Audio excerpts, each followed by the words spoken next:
এক সৎ ব্যবসায়ী ছিলেন, নাম আদিল। তিনি খুব আমানতদার মানুষ হিসাবে পরিচিত ছিলেন।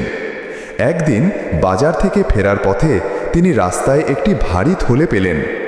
থলের ভেতরে সোনার মুদ্রা, মূল্যবান কাপড় আর একটি কাগজে নাম লেখা হাসিমুদ্দিন।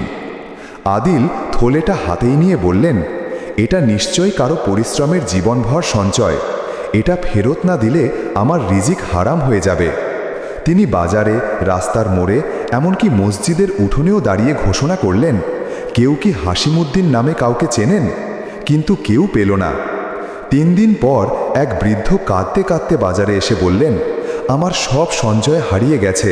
আমি ভেবেছিলাম আল্লাহ আমাকে রিজিক থেকে বঞ্চিত করেছেন। আদিল বৃদ্ধের কণ্ঠ শুনেই জিজ্ঞেস করলেন, আপনার নাম কি হাসিমুদ্দিন?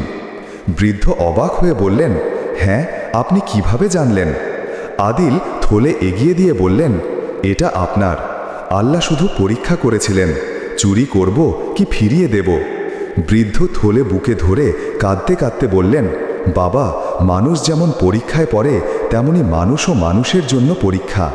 আজ তুমি সেই পরীক্ষায় উতরে গেছ। আদিল মৃদু হেসে বললেন, বৃদ্ধা আম্মা ছোটবেলায় বলতেন, যে হারানো জিনিস ফেরত দেয় আল্লাহ তার ভাগ্যে অদৃশ্য বরকত লিখে দেন। গল্পটি যদি আপনার হৃদয় ছুঁয়ে যায় তাহলে লাইক দিন, শেয়ার করুন আর আরও সুন্দর ইসলামিক গল্প পেতে সাবস্ক্রাইব করে সাথে থাকুন।